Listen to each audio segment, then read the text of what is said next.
Good morning, everybody. I'm Sarah, the Real Simple Mama, and today's 5-minute chicken tip video is all about a few things I wish I had learned before I got chickens.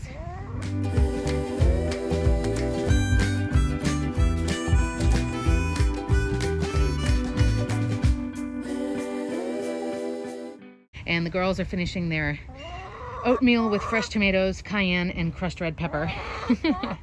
So there were a few things, and this is a little bit of a sentimental video, that I wish I would have known before I got chickens. It certainly would not have changed my decision on whether or not I wanted them. But for somebody who was not raised on a farm, you know, I was raised around lots of animals, but they were all indoor pets, dogs and cats and rats and, you know, parakeets and fish tanks and stuff like that. So the first thing that I wish I had known is just the difference in having outdoor pets. The fact that if you're someone like me who was raised with just indoor animals, you certainly worry about, you know, your little chickies sleeping outside. And there are the things you have to consider with outdoor pets as far as, you know, the weather, when it's really, really rainy, when it's super hot outside, when it's super cold. You have to worry about predators and just all of the things with, you know, not having your animals in the house with you all day. So that was definitely worrisome. And of course I have videos to deal with all of those different issues, but it was more of an issue of the heart for me, I think, than anything else. Now, of course, there, on a side note, you can have what's called a house chicken where you let them wear a diaper and they live inside. This is Blue checking out our new fire bush. What do you think, Blue? But you know, that's not an option for us at this time. So the first thing was just the difference mentally and emotionally of having outdoor pets.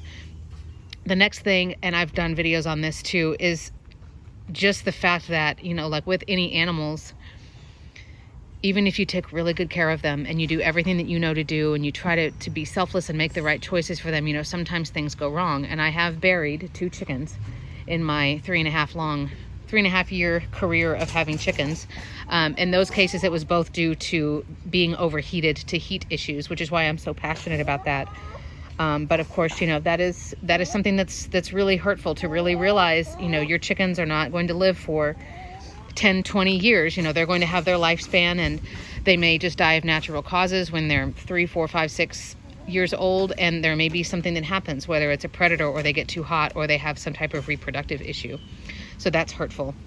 The other things that I would suggest, and this is ideal, you know, if you are getting chicks, if you have your first little batch of chickens, but I think even for an experienced chicken owner, if this is something you haven't thought of or you haven't had to deal with, I hope that this can kind of help you to be more prepared. I wish I had found a chicken-friendly vet from the very beginning. I didn't have one actually until the last, year and a half. You can see in the chicken medical playlist here on YouTube that I have that both Blue and then particularly Flopsy, who's my light colored Easter egger, where'd she go? They had some medical issues to where they had to go to a vet. They had to get x-rayed, they had to be medicated. But I, you know, for a few years, if anything had happened to my chickens, I mean, I didn't know of a vet in the area, and you don't want to wait until a chicken is severely injured or very ill, and then you're going to start doing a Google search and figuring out, you know, the avian vet in your neighborhood. Does that make sense? So I would have at least one vet who will see chickens and call and make sure that they will see chickens. And, you know, ideally one 24-hour, you know, emergency or urgent pet clinic that will see chickens, you know, somebody that can do x-rays and, you know, prescribe medications. What is it, Blue? Something like that. And I apologize. There's roofing going on. You know, there's a lot of noise, so forgive me for all of that. So, you know, find a vet.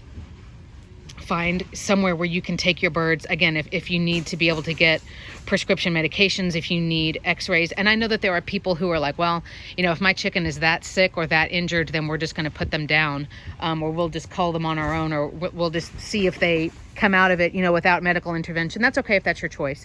But if you haven't thought about it and you don't know, then you can't choose. So just something for you to keep in mind. And the last thing that I would suggest that I wish I had known from the very beginning, chances are, if you're here on my chicken YouTube channel, you're here because you want to do reading and research. You want to learn more. You want to, you know, just expand your knowledge so that you can give your chickens their best life. And so I would definitely suggest that you find a community.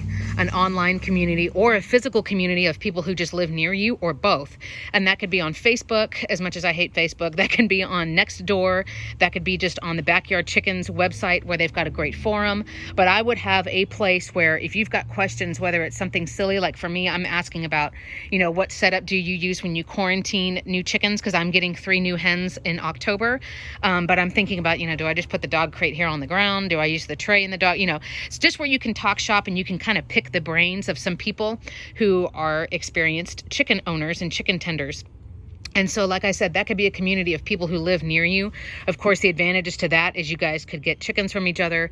You know about your weather and your climate, around what plants are local, you know, all that kind of stuff. But it's also beneficial sometimes if you want just an online community of people from all over the country or all over the world. But definitely find a network. I am on multiple Facebook groups that are specific to San Antonio, and then some that are just, they're not geographically specific at all. And then there are a couple of websites. You can see my recent video about the chicken tender follow game, where we're all just putting down names of websites and YouTube channels that we love to watch for chickens. So check that out. Check the comments out in that previous video. But those are just a few things I wanted you to think about. Things that just kind of, you know, it is what it is, and I don't regret my chicken journey at all. But there are some things that were kind of hurtful in the beginning because I didn't have all of those things that I have now.